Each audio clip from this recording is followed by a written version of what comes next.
I am looking through Lively's response to Wayfair's Rule 56.1 statement of undisputed material facts. I'm looking at the most recent version that is unredacted. And I'm just taking a peek at each fact, seeing what Lively's response to it is, and then just doing a deep dive of the exhibits and evidence and whatnot that go with it.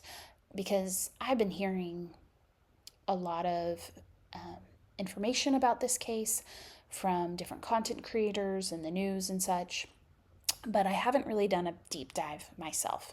So this is me looking at the actual source. I'm doing some historical work here. I'm looking at the primary documents and evaluating it. This is my personal curriculum for the month of February, finding out the details of this case. And I'm really excited. So I'm looking through the first 5 facts, and they're not super exciting, but there are a few nuggets that give me some question marks that I find interesting. So this first fact is basically, Wayfair's a production studio, and they're about storytelling, kind of being socially conscious, giving new people or fresh voices a chance to tell their tale. And Lively doesn't dispute this, and Heath's deposition pretty much backs up what is said here. The second one is also pretty run of the mill. Baldoni and Sarowitz are in this thing together. They started around 2019 or 2020. And so the second amended complaint and Heath's deposition and Baldoni's deposition all back this up.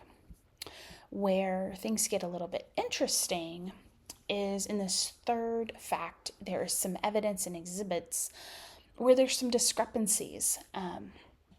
The main fact is undisputed by Lively and is proven by the different sources, basically that Sarowitz is the majority investor and he resides in Illinois.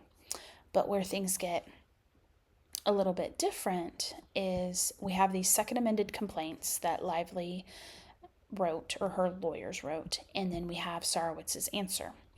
And for this, most of this is agreed to, but some of it Sarowitz does not agree to. It says at the bottom, as to all the remaining allegations, defendant lacks knowledge or information sufficient to form a belief as to the truth of such allegations. Well, when I compared and contrasted the two, pretty much all the same.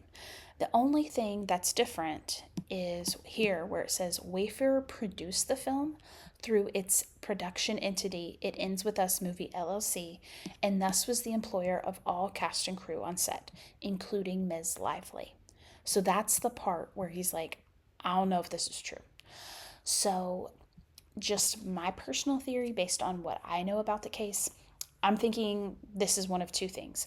One, it's some really nitpicky legal thing, which, as being a non-lawyer, I don't know about, but something to do with, the It Ends With Us Movie LLC or some other really particular thing that's, states, Wayfair Studios produced or didn't produce this film, or that exact name of the company, should be used or should not be used to describe who the production company is. Something silly like that, like based on a name.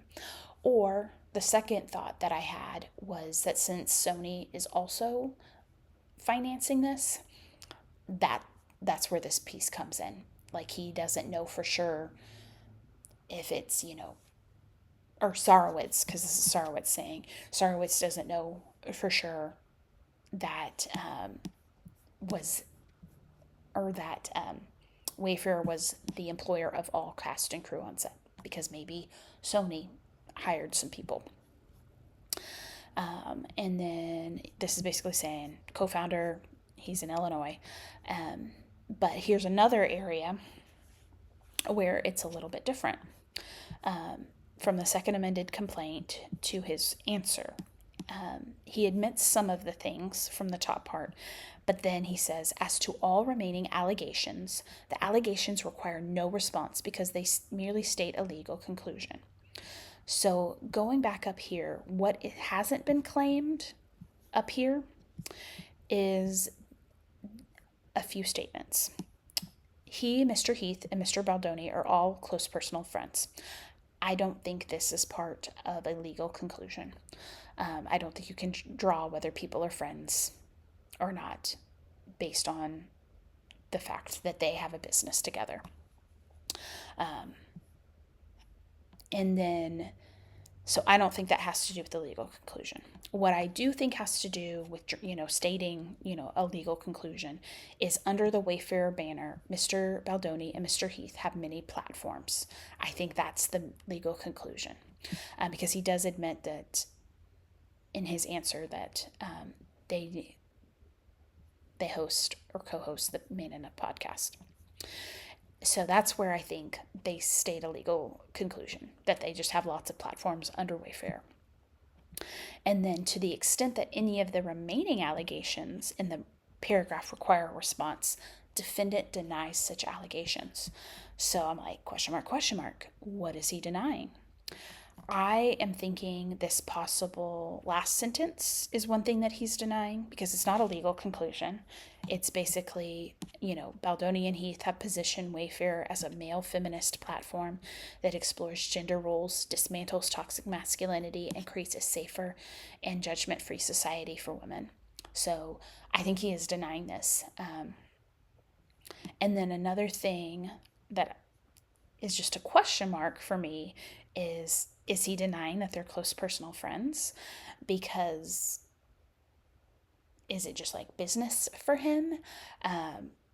Just speaking personally, I probably would not shell out millions of dollars to help someone fight a lawsuit unless I cared about them in some way. Like if I had the finances to help a friend in a legal situation, I would 100% finance it.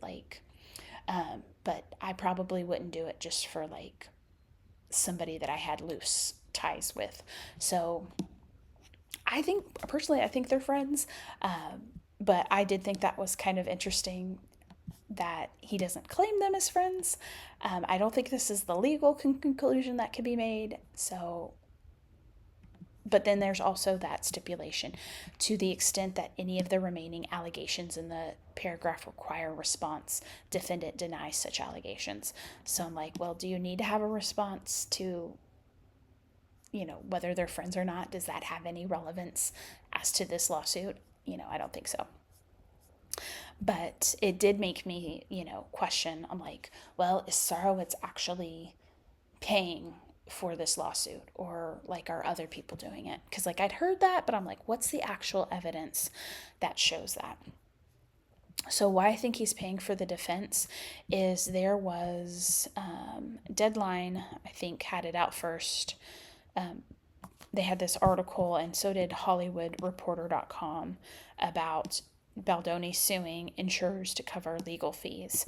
And in this complaint that was filed, there's a section that says Wayfarer and It Ends With Us movies have been paying for the defense of Monsieur's.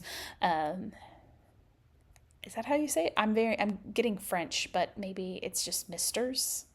I prefer Monsieur's. Monsieur's, Baldoni, Heath, and Sarowitz in the lively lawsuit. They are entitled to be reimbursed for all such defense fees and costs that they have paid. So this is kind of like my evidence to support that, since Wayfarer is paying for the defense and Sarowitz is the leading financier, then it's really Sarowitz that's paying for this legal defense.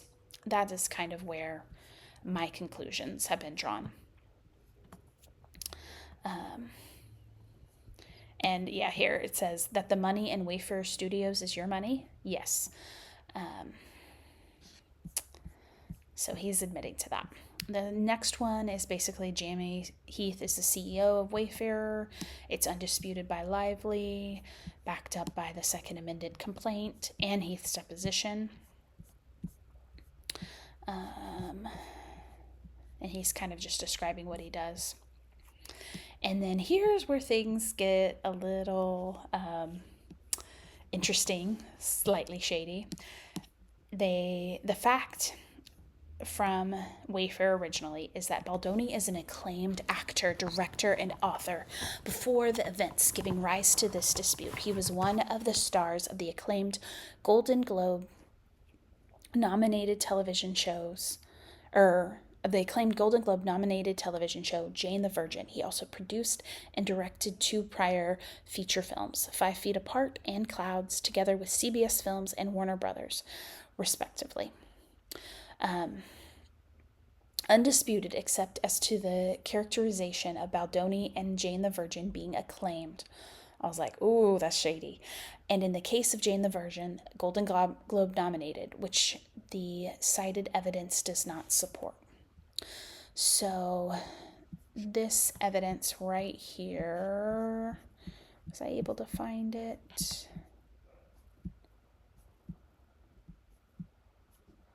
I was able to find like his, or this is his Justin Baldoni's biography. Let's look up Golden Globe doesn't show up here, so this evidence doesn't support that he's Golden Globe, but if they would have done a Internet Movie Database search, it is Golden Globe nominated, and acclaimed, by critics and the audience is kind of how I'm, or like highly rated by critics and the audience alike is how I consider something acclaimed.